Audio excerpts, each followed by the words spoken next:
Inside Blitz Week 6. Problem-filled preparation, but we're here anyway. You don't want to hear the nonsense we've gone through to get to this point, but here's Ted Sobel from Sports USA. Ted, take it away. Take it away from me. I've had enough today. You know how great it is that you were able to actually get us to do this today, Chris. We're very impressed. If the people only knew what it took, it's unbelievable. You know, well, it's okay because now we're together and that's all that matters. And the bottom line is that we're going to spend the first 30 minutes talking about the first half of last night's game, which was as good as it gets. The Bears and the fake Commandos. I can't even believe that game was a nationally televised game. Al Michaels probably wants to change his career, but it's easily forgettable. That's the good news. Our games this week on Sports USA, Baltimore at the New York Giants. At the beginning of the year, I'm not so sure we'd be too excited about this, but hey, how about the Giants playing as well as they are, coming back from London and doing what they had to do? We're going to hear from Darius Slayton in a moment from the Giants, who had a really good game, his best game in a long time, actually, with Danny Dimes throwing the ball. But he was telling me how going to London was, hey, you know, it's a road game. It's just a game to them, but it was like a road game because it was almost all Packer fans there. There were no New York Giants, which surprised me because I know the Packers travel well, but not to Europe. I was thinking so many new people love New York and they're in London, but nope. He said it was all green. It was all green throughout the entire place and nobody was rooting for the Giants. And the way they pulled it out in the last half was great. So here they are hosting the Baltimore Ravens, who are perfect on the road this year at 2-0 and have been impressive in that respect. You know, you never know exactly what you're going to get out of the Ravens right now, but they've had so many injuries again, not as bad as last year to as many key guys, but it's definitely affecting them. But the Giants, if they win, I mean, they've already won as many games as they won all last year. So that's been a great start. Ron, this is a better matchup than I thought it would be 3 weeks ago. Obviously, coaching matters because the Giants have done a great job with end game situations, with keeping their team in the game. They came into this season with a damaged secondary, really. Their best players were not even on the team anymore, yet they've held it together. Their stat sheet, especially defensively, doesn't look that bad. We've talked about Barkley already a couple of times this year on how he's rejuvenated. So as long as you stay in a game, you have a chance to win it. I've got two key storylines, and I want to get your takes, both of you, on each one. Let's start with the first one. Wink Martindale, they had a little falling out in Baltimore. He was a guy who telegraphed every blitz they ever had, and they got away with it with a good defensive line and a good secondary. But once all the injuries started with the Ravens, they couldn't get away with it anymore. If you remember Baltimore's stat sheet from last year, the defense gave up play after play. The pass defense was non-existent. So now he's with the New York Giants going against Lamar Jackson. How much do you think he knows about Lamar Jackson's tendencies? How much does it matter? The fact that Baltimore probably hasn't changed their offensive scheme. You guys, pick apart this first point. Well, let me go first real quick. I don't think it matters much. I mean, it's always a little bit of an edge to know something that maybe most other teams wouldn't because you're on the field with them every single day. But I don't know if it translates much to this game. And specifically because of Lamar. I mean, his tendencies are he's all over the place. Good luck finding him. You know, that was one of the things I talked to Slayton about, to Duvernay. I'm sorry. Devin Duvernay is also one of our guests today. Duvernay was telling me how, you know, he's so much different than any quarterback he's ever played with because you've got to be ready. At any time he could be going left or right. He might be better going in one direction than the other. But I don't think it matters that much to have a Wink Martindale on your staff. What do you think, Chris? Well, I didn't realize Wink Martindale did so much acting. He's always famous for the game shows. And he was in the Jetsons, Gridlock, Dave's World, Hercules, The Bold and the Beautiful. I mean, Wrong this guy wing. gets Wrong around, wing. and now he's a football guy? This is a different wing, too. Oh, really? Yes. I have a hard time keeping up. But, the Giants have been impressive. And as Ron said, coaching matters. And getting that losing coaching aura out of there has benefited them already. And there's not a big difference between teams that win and have good records and teams that lose and have bad records. There's just so many of these games that come down to one or two plays, one or two coaching decisions, and it makes all the difference in the world. And just turning 2 losses into 2 wins, boy, does that have a huge effect. As far as I see this game, this game just seems like the typical game where Baltimore is the better team, but they'll win by 3 and won't cover. It's not a game I'm going to get involved in at all. Baltimore's still banged up. The Giants aren't the healthiest team in the world either. But, I hate to call and discuss and not have an opinion. I literally have no opinion on this game. I don't want to offer an opinion that I can't stand behind. It just feels like one of those Baltimore win by 3 games, but it's not going to surprise me. I think Baltimore wins. It's just a matter by how many. And by the way, Ron, I think a bigger factor than Wink Martindale being involved in this game is that JPP, the ex-Giant, is with Baltimore now, and how he can help their defense. I think that's a bigger factor. Let me give you another hidden thing. It's something I haven't completely researched, but the Giants and the Jets share the same stadium. And Baltimore has already been in that stadium with a successful win week 1. They're familiar with the visitors' locker room and all that. You might not think it's much, but teams that have gone to the same stadium twice in the same year tend to do well, actually. I don't know if that's fluke or whatever, but players, we all in some ways are creatures of habit. Is there anything you guys think, Chris, Ted, to the fact that they've been in that stadium and they were successful in that stadium that can carry over at all? I think it helps that they know where the bathrooms are. I don't think it has anything to do with the game. That's my opinion. I'm just throwing it out there. No, it's great. I think for all things being equal, it's okay. I think for modern stadiums, I think it would make a big difference if you hadn't been to Green Bay before. Unique situations like that. But when you're going to modern stadiums, I can't imagine that there's a whole lot to worry about. Although the Meadowlands has been, they're not. Is that a brand new stadium or just a generally new stadium?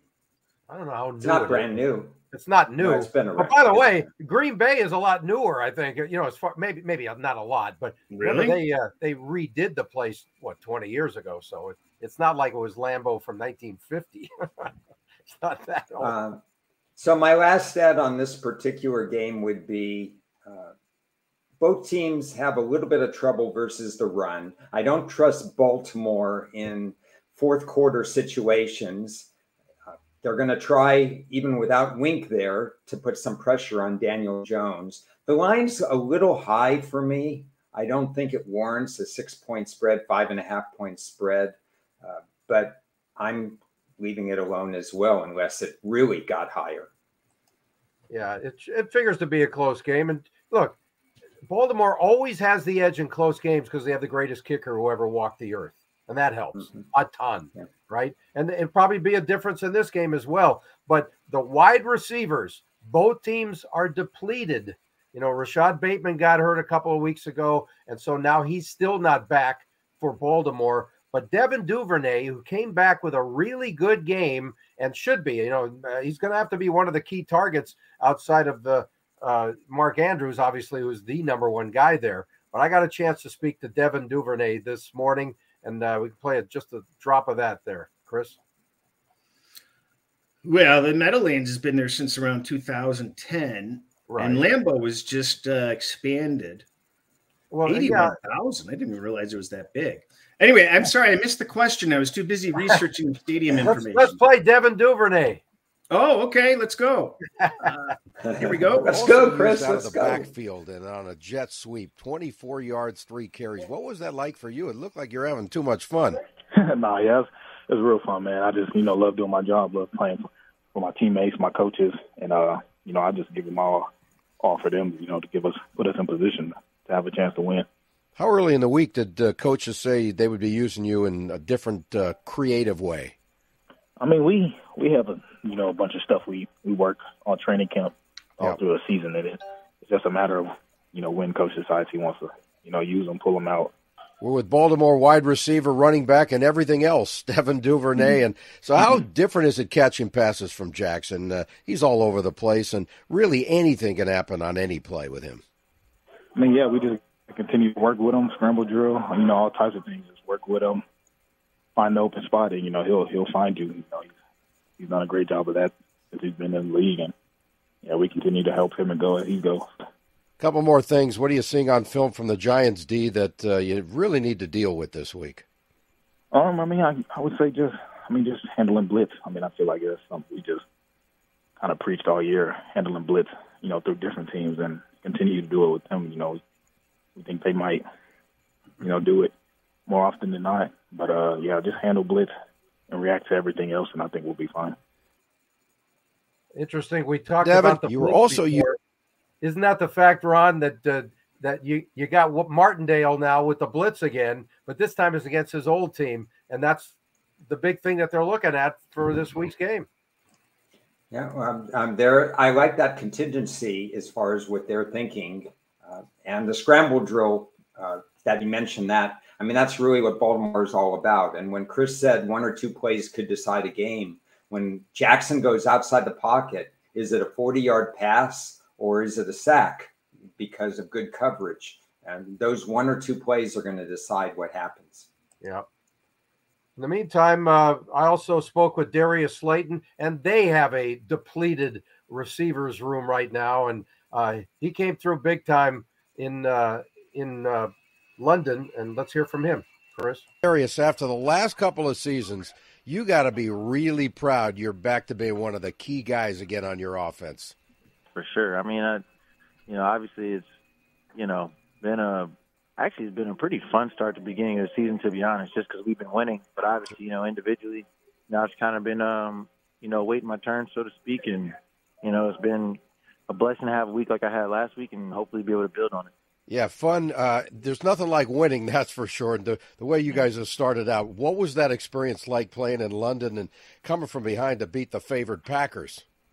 It was crazy. I mean, honestly, I couldn't tell if it was London or Green Bay, Wisconsin. It was, it was covered in green, plenty of booze directed in our direction. But, and obviously we went down early, but obviously we were able to fight and find our way back. And, it was really dope to be able to be in a hostile environment like that and be able to come back against a really good football team. So that was the true road game in many ways, right? Nobody was rooting for you at the same time you're a million miles away. Oh yeah, that was definitely a road game. I don't know. I guess college kind of misleads you into thinking like, a neutral site game, but it was very much Green Bay transported to the UK. Yeah, that's wild. We're a Giants receiver, Darius Slayton. You got to describe how things are different under your new coach, Daboll, and what he's brought to your offense, specifically for you and your QB. I think there's a lot of creativity. And I think they've done a great job of helping everybody in our offense be in a position to make plays and sort of use the skill set that God gave us to be effective. And I think he's done a great job, too, of just pouring confidence in everybody. Over the past few years, obviously we've had some rough seasons. It's easy to get, down on yourself, one, as a person, and two, just kind of as a team. But, obviously I think the start that we're off to is a big indication of the confidence and just positive energy poured into us as a team. We talked about Daboll before the season, guys, and I remember one of the big keys was like, is he going to be able to translate what he did with Josh Allen to Danny Dimes? And how that's going to help his game. And so far, it's been fantastic. Daniel Jones has not been turning the ball over like he was before. They're playing smarter. And he's beat up last week, right? I think it was a knee issue, or maybe an ankle. I can't remember. But anyway, it didn't seem to bother him, and he's not making mistakes, which is the whole. I mean, look, if turnovers are everything. And if you're at least not throwing the ball away and doing stupid things, you're in every ball game. And that's the case for the Giants right now. I loved the fact that he addressed his own mental issues about keeping not getting down. A lot of players don't focus on the mental aspects of the game, and I think that's insightful, frankly. Yeah, he was becoming a forgotten guy over there, Ron. Yeah, well, I think he summed up the New York Giants in one word. So I think he did it better than any of us have done. He said creativity in his answer. And the difference between Joe Judge and DeBall as coach has changed everything. Maybe they did have some of the players that could get this done, but the last coaching group, and it's not just Judge, but the whole group, was so, the opposite of creative that it just destroyed everything. And so when you have a Sean Payton, when you have a DeBall, what he did in Buffalo and so on, and you get the players excited like Slayton is, I think we're seeing that. There's still a lot more roster building to do. Let's not anoint the Giants as going to the playoffs just yet. No. You got to play on this game, Ron? I do not, unless the line creeps up anymore. Highly interesting game, I will say that. And the Giants' schedule isn't that bad down the stretch. So let's see what happens. If it goes it currently sits at 5.5, some 6s. I would get involved if it got down to 4. But it's never going to hit 4. What's your involvement line? My involvement line would be taking a hard look, even at 6.5. I don't need it to get to 7, but I need it to get over 6 just to cover some weirdness that goes on. Ted, tell us about the next game. I'm invested in the next game nicely, and it's an intriguing game to say the least. What do you have to say about Carolina and the Rams? Well, it's all about a new regime now with Carolina.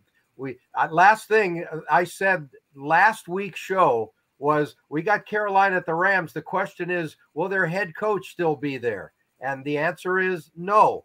So that was done in a hurry. Matt Rule is gone. Steve Wilkes, the interim, you remember him from his Arizona Cardinal days, wasn't there for that long. To me, it's sort of like, okay, it's a fresh start. We need to pretend like the season never began yet. We're starting over. And I talked to Shaq Thompson. We'll hear from him in a moment, the Panthers linebacker. And he said basically the same thing. We need to forget that the season we're in week 6. Okay, we're starting over, and they have to have that attitude. They're going up against the Rams team right here that they're struggling. They're pedaling in place. They don't know exactly where they're going. Their offense has been awful. Their offensive line, as I talked about before the season, is going to be a question mark all season long. And now with the injuries, they've got a third-string center that they're probably going to have to use. They got some major issues there. Their receiving core is not only depleted, but it's not very good. It's Cooper Kupp, and then who cares? And that is not a good thing. I will be talking to Tyler Higbee a little after we hang up on our situation here. And I'm looking forward to asking him some questions about what the heck is that receivers room like right now. There's not a lot of confidence. They're averaging 9.7 points a game in their losses. This is the Super Bowl champions. It ain't going to work, folks. Not that way. Well, Ted, let me give you a little piece of a little tidbit. Yes. Believe it or not, the impression we have of Carolina as being pathetic as they are, they rate higher offensively this year by 1 slot on my offensive ratings across the NFL. What do you think about that, Ron? Well, if the season ended today, or we extrapolated the way both offensive lines have looked over the first 5 weeks, the Rams would allow, with a veteran quarterback, 58 sacks on the year, which is horrendous. And Carolina, without a veteran quarterback, would allow 71 sacks. Wow. So this is all about both offensive lines and how they're not doing their jobs. And we kind of knew going in that Carolina was in a rough spot with the offensive line. And we also knew the same with the Rams. Their left tackle retired. Stafford's not 100%. Cam Akers was coming off injury. nothing's really going right offensively for either team. And now you said you're invested, Chris, in this game, and partly it's probably because of the line being set a little bit higher than I would have guessed to start. Yeah, it really boils down to chasing value. Do I necessarily feel Carolina can win this game? Probably not, but there has to be a point in every season where a team becomes what they are doing that season, so to speak. And the Rams are rated number 30 in offense. How can you have the number 30 offense laying double digits? Okay, that in itself is just, incredulous to me. And then just overall, even defensively, they're just mediocre. They're not that much better than Carolina defensively. These teams metrically have performed, almost, very similarly, surprisingly enough. And another tidbit that I picked up is I've run across some data with the new interim head coaches, and I'm not going to share the specifics, but boy, does it really, lean toward Carolina heavily. Something to consider. It's not one of these, I've always heard that stat, so to speak, but is it really true? Because it's not necessarily true in other sports, but in football, it's a pretty strong thing. Yeah, you'll hear Shaq Thompson in a moment here, and I asked him about Steve Wilkes, and they feel very comfortable with him. They know him really well. He's from that area. Whether he ends up getting the job after this, he's totally an interim right now, so it doesn't matter. And let's not also forget that it's P.J. Walker at quarterback this week too for the Panthers, and not Baker. I don't know if that's a good or bad thing for them. That might not be a bad thing. They're hopeful that Baker will be the backup anyway, even though he's listed as doubtful. It's highly unlikely, I think. I know, but a high ankle sprain, that makes no sense. But PJ's never lost a game. How can you bet against a guy that's never lost a game? No, absolutely. He's fine. We did this about 3-4 weeks ago, and I did a deeper dive into Cooper Rush, and I shared that information that he was not sack prone and he was not turnover prone, and that's really come to fruition. So I did the same with P.J. Walker, and unfortunately, this is the reason why, even though I think there's Carolina value, I'll be sitting on the sidelines. What I have on P.J. Walker is that he has erratic accuracy. He's a little bit sack prone, and he's extremely likely to throw a pick in this particular game. This is a bit, what we don't know is how Steve Wilkes will change the offense and change the look of it, because we know Matt Rule didn't do a lot of good stuff with the offense. Everything revolved around McCaffrey. Now, I don't know if he changes it enough to get DJ Moore involved and some of the other people involved. I'm not a big Steve Wilkes fan from his Arizona days, but on paper, PJ Walker is going to have a tough time against the Rams. Yeah. And that's the variable, Chris, that you have to deal with. I don't even remember the metric that somebody was discussing this morning on one of the pods I was listening to, but it was a ranking of like 120 quarterbacks for some, stat of futility. And PJ was like number 117 or something. So we're not expecting, it's just in jest that, that he's 2-0 and how can you bet against him? Obviously they're going to have to get McCaffrey in play, and they'll be able to have some new plays that the Rams haven't seen on tape, I would imagine. So that's important. Yeah, we're talking offenses here, but remember, all of that considered, the Carolina defense has been absolutely awful. Okay, so the Rams don't have to be fantastic against them, but they're home. They got all the edges except for the fact that they're beat up too. And, we'll see if they can protect Matthew Stafford enough to keep him upright this week. But I mean, he's just getting beat up, and he looks like a guy who doesn't even want to be back there lately. Let's hear Shaq. Go Shaq Thompson. Hey, Teddy. Yeah, yes. I can hear you, Teddy. How are you, bud? I'm doing good. How you doing? I'm great. It's always nice to hear your voice, sir, and enjoy your game as well. I appreciate that. At least you're one of 1,000.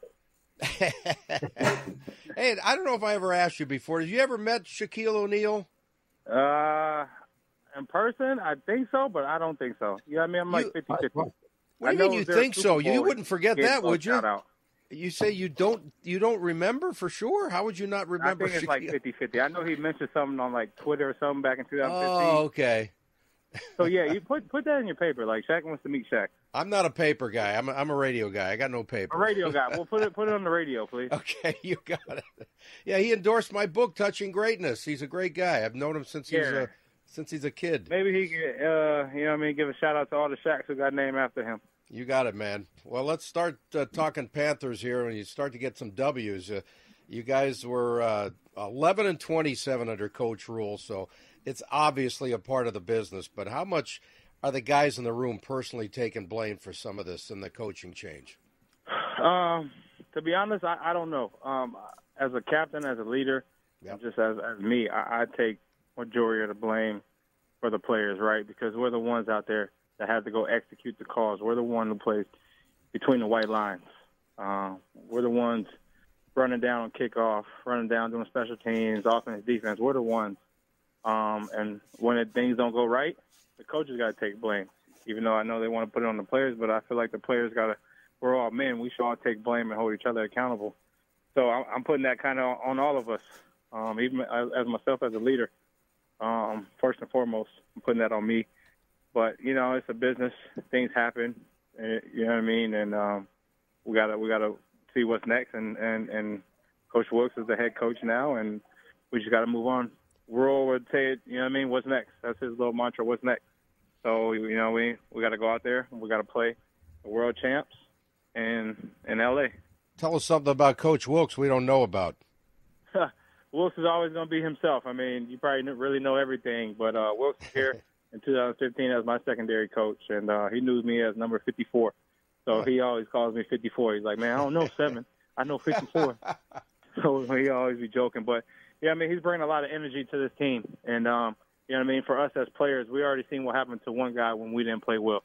So we got to go out there and play well for Wilkes and play well for the organization, and we got to bring our fans back in the stadium. Yeah. It's a little heartbreaking and embarrassing to not have any fans there. You know what I mean? See nothing but red. But, you know, I can't blame them. That's all on us. We got to really take that to heart. Yeah, I went on. We went about longer than most. I think like 5 or 6 minutes with Shaq. He's one of my favorite guys to talk to in the league. You could tell he's very animated, totally open, and we had a lot of laughs chatting. But the bottom line is he is incredibly disappointed the way this team is coming. We talked about McCaffrey and what he means to the team, and no doubt that he's going to be a big part of this game. And he says, I don't care what people think. All I hear is about McCaffrey's hurt this. He doesn't play enough games that. Well, all that is true, but when he's playing, nobody is a better all-around player than Christian McCaffrey. So, and when he's healthy, obviously. So, did you bring up the trade rumors to Buffalo? I brought up the trade rumors about everybody, and he said he brought that up in the room this week to everybody in that room, saying, "Hey, it's now, guys. Now you're playing for your future, and it better be the future is now, because nobody's going to want to trade for your ass if you're not playing well and playing for an awful team. So let's do this." He says, "I don't want to go anywhere, but you know, nobody's untouchable on that team for sure." I want to push back on one thing. And so, Chris, can you answer this? I have the Carolina pass defenses. You can't. You don't know the question yet. I have the Carolina pass defenses being in the average range, maybe a little above average. I don't see their defenses being a major problem so far. I think the offense puts them in bad situations. Where do you have their defense, Chris? No, I was going to actually kind of, push back with Ted's comment that their defense has been bad. I have them as the number 18th defense. So that's not that bad. I mean, that's middle of the road. Well, so I agree with you, Ron. I don't think the defense is costing them games. It's their number 29th offense that's costing them games. Well, 18th is nothing special either, but it's not just the numbers. It's they have not stopped you when they needed to stop you in a few key situations, and that's really, really hurt them this year. And look, anytime you're 1-4, there's going to be blame to put all over the damn place. But I'm just saying that's part of the issue, even though their numbers might not show it quite as much. If I'm looking at this game from a strategic standpoint, I'm thinking the Rams are going to make every effort to take the pressure off Stafford this week. Not only because we discussed the offensive line, but either Cam Akers can do it right now or he can't do it. In his first 5 games, he hasn't looked Cam Akers like before his injury.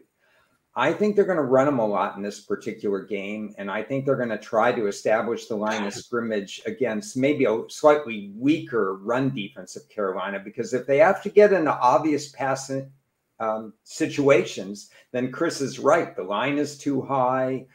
Carolina's are going to break through and disrupt Stafford, who's not 100% healthy. We know that. And other than Cooper Kupp, who probably could win against triple coverage, we haven't seen anybody else except for maybe Tyler Higbee, who you haven't interviewed yet, who could get open against some of the defenders for Carolina. But Carolina plays decent defense against tight ends, in my opinion. So I think it's going to be a heavy run involvement for Rams. And if they break through, maybe they can dictate play. But if they don't break through, then you've got a game that goes deep into the fourth quarter. Lower scoring game, maybe? That's already priced pretty low. And if turnovers don't get in the way, it's properly priced. It's going to be low. Yeah. Well, I think I'm gonna lean toward the over on this, because I think both of these teams are at crossroads, and they're both going to be doing things differently than they have been, because they both know that it hasn't been working. So, and a PJ could be making touchdowns for both sides for all we know. So he could shorten the field for the Rams. I just think the Rams are overdue. I hate to predict regression, because they may be what they are, but they cannot fare worse than they have to date. And Carolina has only one way to go, and that's up offensively. And McCaffrey is due for a breakout game. He hasn't had one of those this year. So I lean over. What about you, Ron? You're not going to wussy out on any selections again, are you? What are you going to give out? Just props again. I had a tough time coming up with props last week. As you know, I only gave out one for the show. It didn't work. I had a better time last night. If you saw the tweets out there, I listed 3 on the tweets, but I had 10 altogether. And anytime you get Chicago and Washington, you get a lot of nice unders. I have a few that I'm looking at, not as many so far, because the Giant Baltimore prop lines haven't come out yet. I think Daniel Jones is going to have more than 27.5 pass attempts. I just think it's that kind of game where Baltimore is going to force them to pass. At the same time, though, do they really – Barkley is trending toward 5 receptions. It's 4.5. I'm waiting to see if we can get a 5, because I don't think he gets 6 receptions in the game. I do think Cam Akers can get over whatever his number is set, which apparently is in the very low 40s.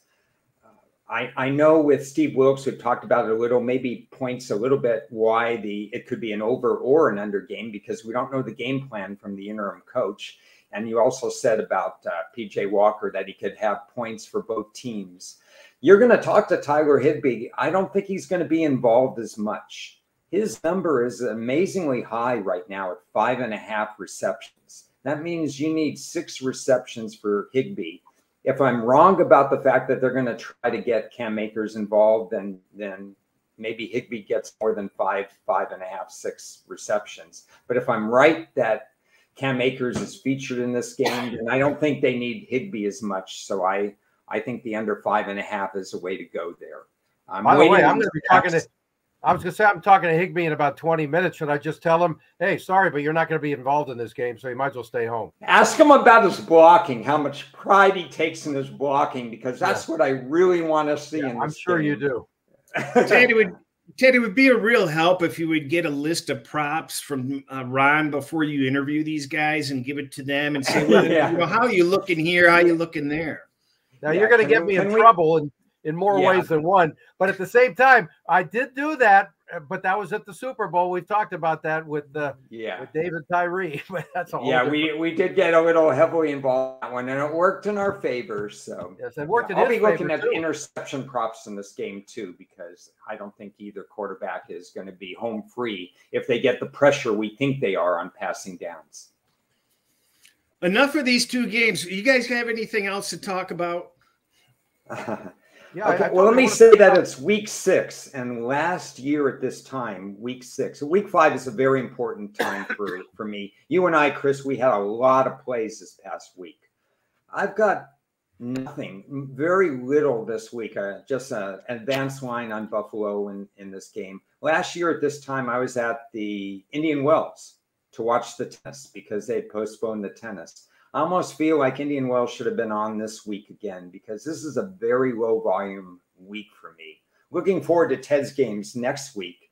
And looking forward, if I had to pick a game other than the marquee games this week, maybe you guys want to talk about it a little. Kind of an important game between Indy and Jacksonville. Jockeying for position in that race. What's going to happen in that division? Indy's at the crossroads. Frank Reich is at the crossroads. A very important game for him. I kind of have my eye on that to see whether Matt Ryan either wakes up or this is the Matt Ryan we're going to have the rest of the year. Any thoughts? Yeah. I lost interest in Jacksonville after last week because they showed absolutely nothing against Houston of all teams. And that's a giant. I mean, this was their chance to say they were a 7-point favorite at home, and they did nothing. Nothing. Well, they outgained Houston by 200 yards. It was really more of Trevor Lawrence having a crappy game again. Yeah, but there's no excuse for that against that team. No, I agree.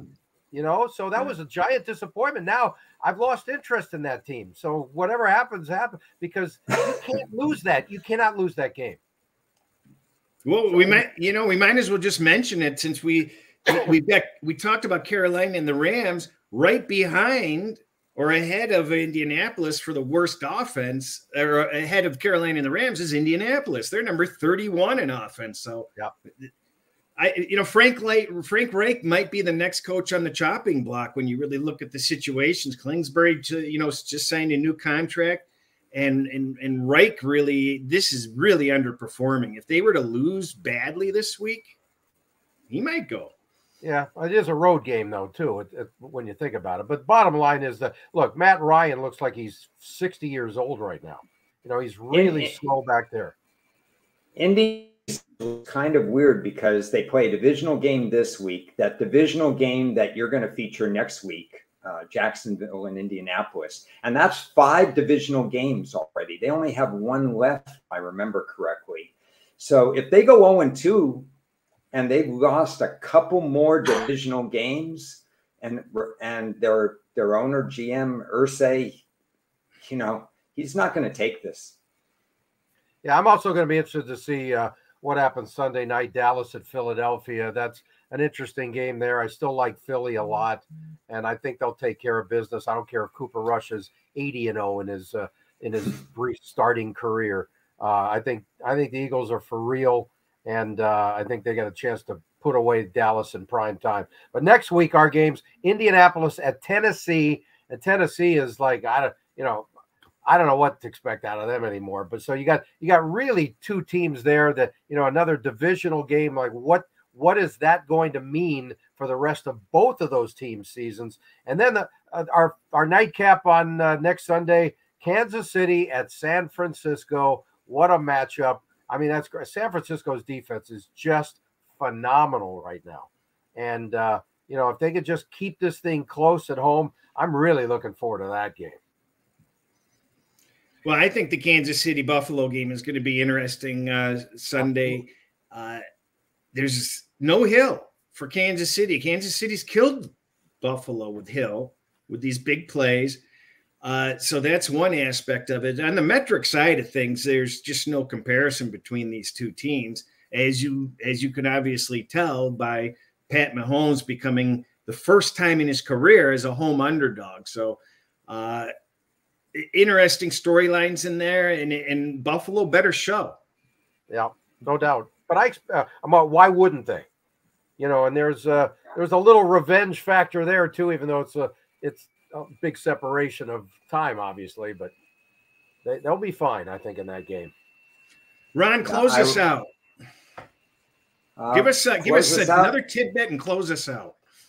Another tidbit. I don't really have a tidbit on this one, though. Talk about Monday night maybe as a tidbit, because I have situations going both ways in the Denver Charger game. The talk has been about Staley all week long, and we can't ignore the fact that Nathaniel Hackett probably leads the league in bonehead decisions even more than Staley does. So are we going to look at Monday night and say which coach is going to make the fewest mistakes? That's how I'll leave you. Wow, that's scary. Yeah. Welcome to Monday night. Exactly. All right. We put it out there for questions, and we didn't get any questions this week, so we're not going to answer any questions that we don't have. So very disappointing. Thanks for joining us, and we will be back. I'm sorry nobody wants to hear about my problems, but came in completely unprepared for purposes completely out of my control.